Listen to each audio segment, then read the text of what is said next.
What I would like to do is take a look at 3 more vintage oscilloscopes. And by vintage, I mean something that was designed more than 10 or 15 years ago. This particular scope is the first one we're going to look at. It's made by LG or Gold Star. We're also going to look at an HP scope from the that came out 10 or 15 years after that Gold Star.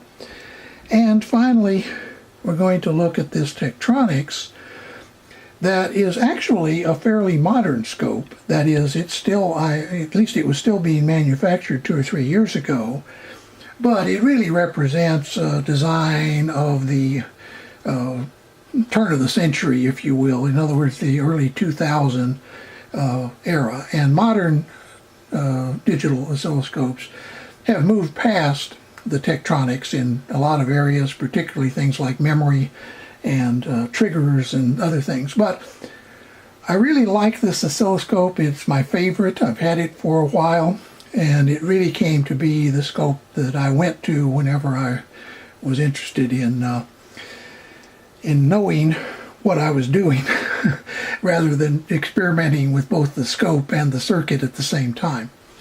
The reason that I'm doing this series at this time is I'm about to replace on this bench that HP and this Gold Star and move these out into my workshop in the garage. And I'm doing that to make room for some other equipment for some things that I'd like to do in a week or two. But I thought before I did, I would sort of advance this vintage oscilloscope series that I started some time ago by talking about these 3 scopes. I'd like to start with this oscilloscope. It is made by Gold Star, or what is also known as LG Precision. I bought this scope, I believe, in the 1970s, and at the time, and for quite a while after that, it was the best scope that I owned. Now, at one time, I had a Tektronix 453, which was a better scope than this one, but it developed some problems, and I eventually wound up trading that for another piece of equipment. And anyway, unrelated story. And when I did, this became the best oscilloscope that I owned, which was a 60 megahertz Gold Star. It's a dual trace, and it probably represents the state of the art in the late 60s or early 70s. As I pointed out, there were some scopes, like some Tektronix scopes, that could go to 100 megahertz in that period and so on. And of course, there were expensive scopes that could go much higher than that. But for something that was affordable by a person for a home lab or a hobbyist or an amateur radio operator, this was more or less the state of the art. 50 to 60 megahertz bandwidth, dual trace, and triggered sweep. Now, what I'm going to show is how triggered sweep works, and the way I'm going to do that is, first I'm going to show on the screen is a waveform that represents a cardiac pulse.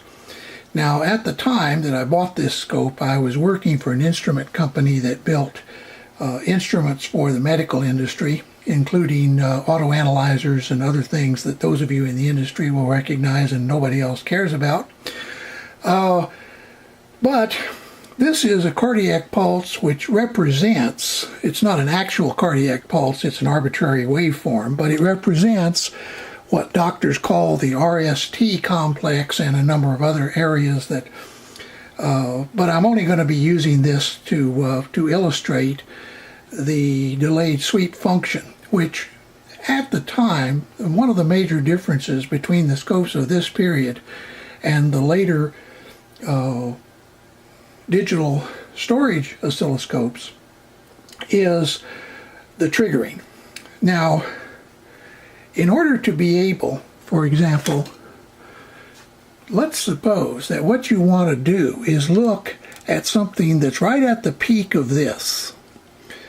Well, part of the problem is that with the scope of that time, it was hard to get a trigger on this because this would come along first and was higher in amplitude.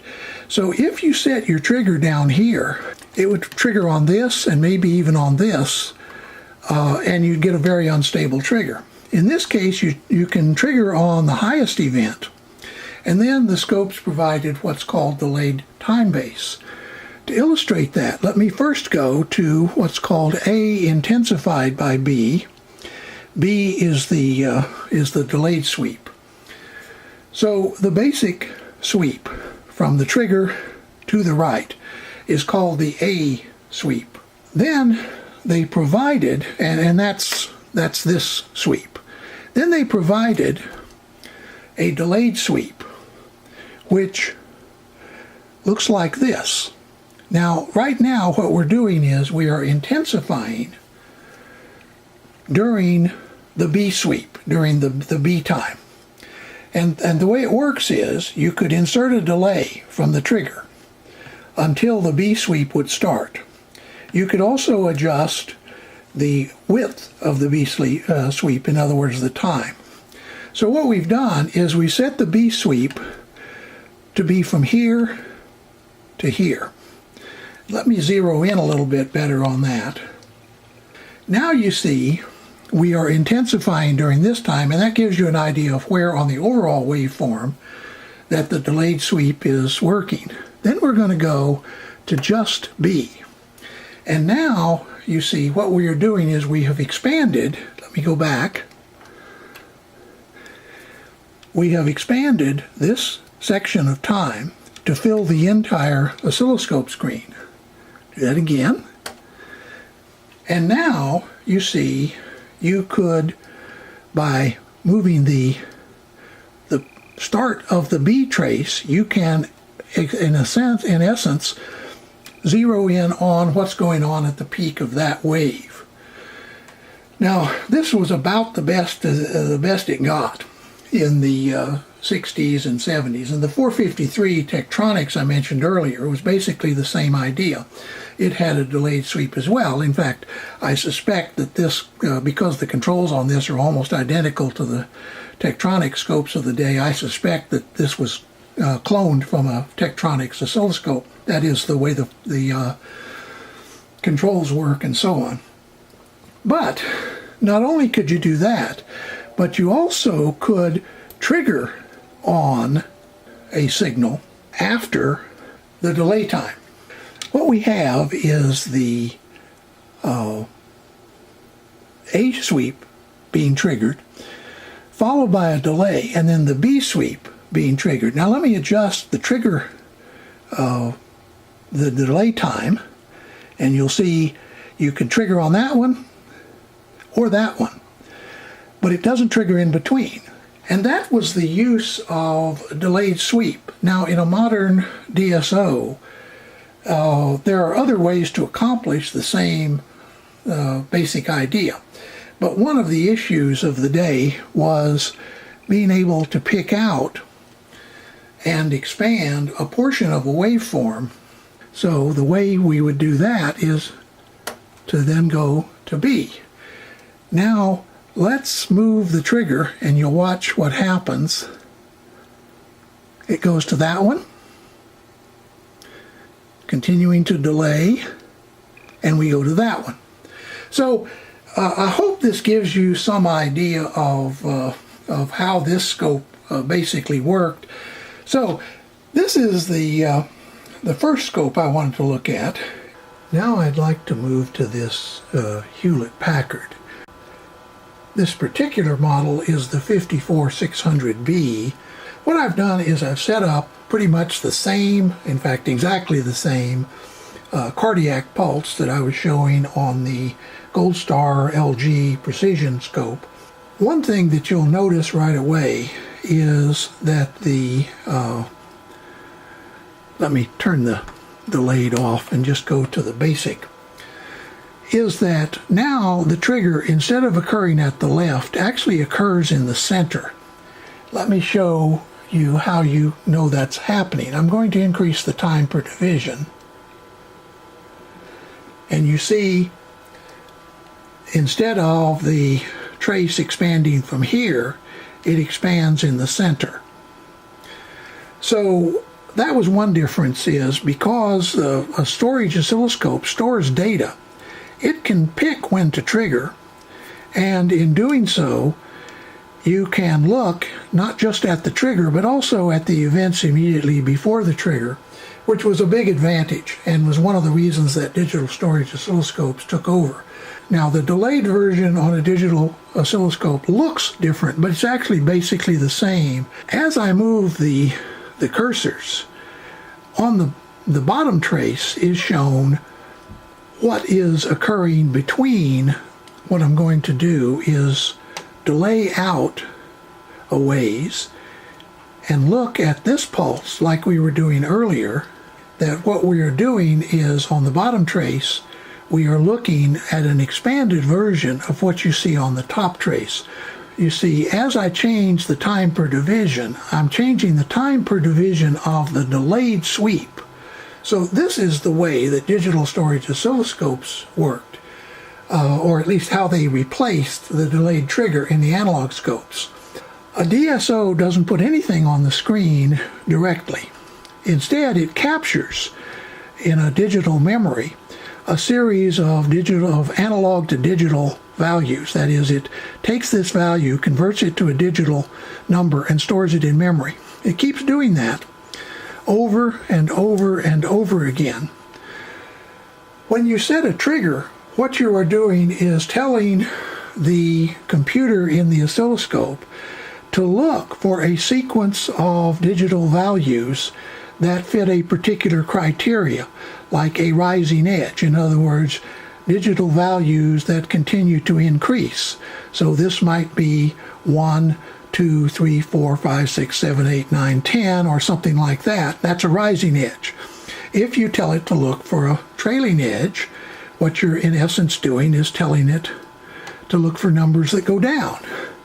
10, 9, 8, 7, 6, 5, 4, and so on.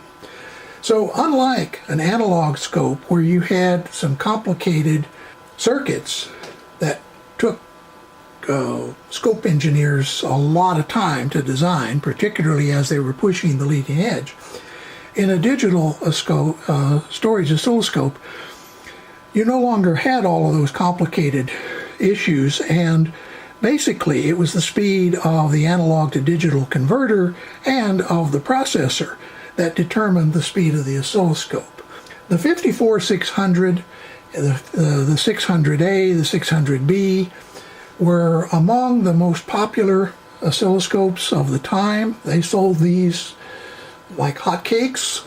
I don't think they put syrup on them, but I guess you could have. They were really rugged oscilloscopes.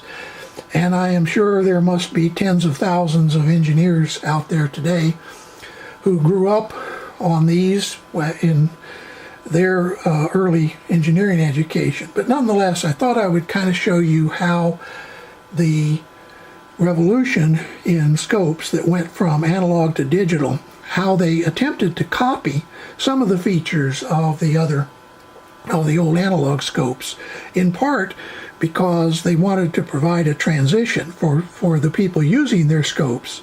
And as a result, sometimes things are labeled on digital scopes in ways that are confusing, but that's because that was the word that the old analog scopes used to use, and it was easier to use the same word and change the manual than it was to use a different word and get people to even look at the manual.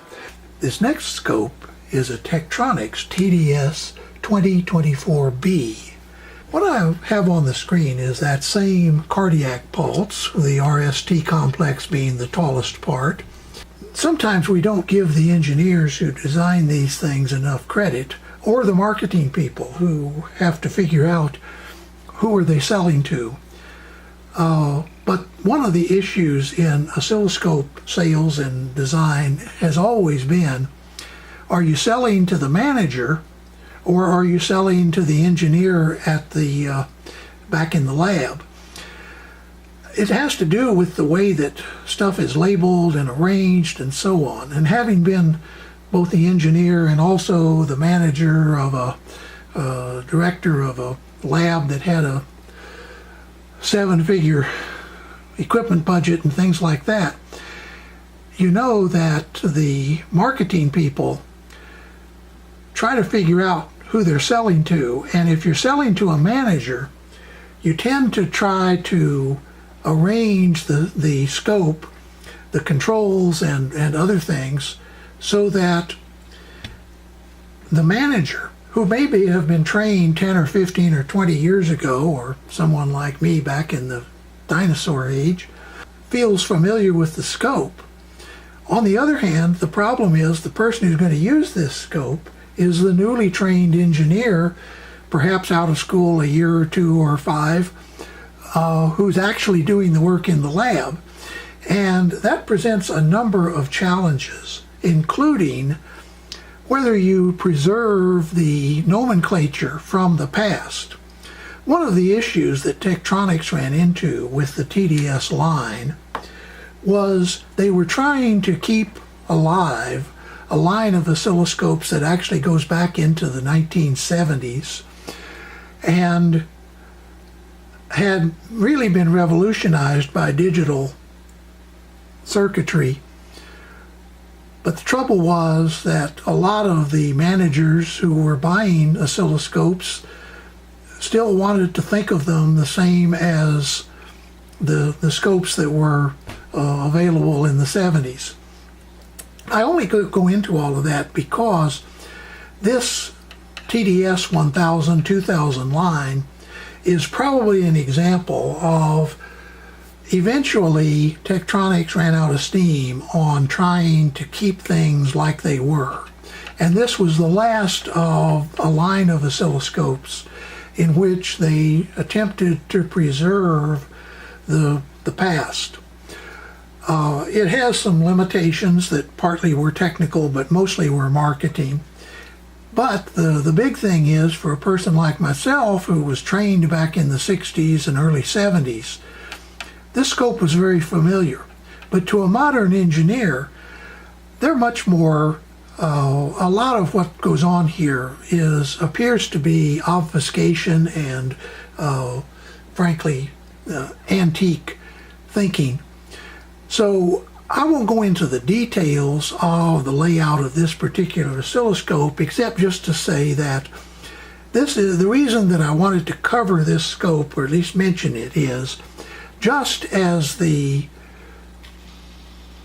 HP scope above it represented a change from the analog to the digital world, this Tektronix more or less epitomizes the change from the digital world trying to look like analog and the digital world that finally gave up on the past and began doing things in a modern way. And that is the reason why that things like this Rigol DS4000, which itself has been around a while, are so popular today. They finally transitioned to an oscilloscope that I won't talk about today, except to mention that one of the advantages of these scopes is epitomized by this knob here that allows you to search through a digital memory of values captured from an analog to digital converter and find things that don't fit the definition of a trigger in the normal sense, or of the analog techniques that were popular and frankly necessary in the day of these analog scopes. It's not that you don't still need to look at analog signals, it's just that today, in the world of SPI buses and protocols and embedded systems and so on, the day of the oscilloscope that tried to remain analog is now gone. So that's the purpose of this retrospective. It's intended to be purely nostalgic and is kind of a last look by me at some trusty scopes that I have used over the last 30 years, 40, 45 years. I've been around longer than I like to think. But I hope that for those of you perhaps that are coming to this world anew, it'll give you a little bit of perspective. It's not that things were better in the past. In most respects, they were worse. It was much harder to use a scope like this analog delayed sweep scope. It got better with the digital storage oscilloscopes. It got even better with these more modern scopes that could measure things. But those days are now gone, and I think where we are is we are in the day of the truly digital instrument. The oscilloscope is just a display mechanism today. Hope you enjoy this, and I hope it'll give you a little bit of perspective, especially if you have none of the history and are kind of interested in how did we get from there to here. Look forward to some more videos, but I probably will not do any more on vintage oscilloscopes because I've sort of brought things up to the present, at least in my mind. Have a good day. See you later.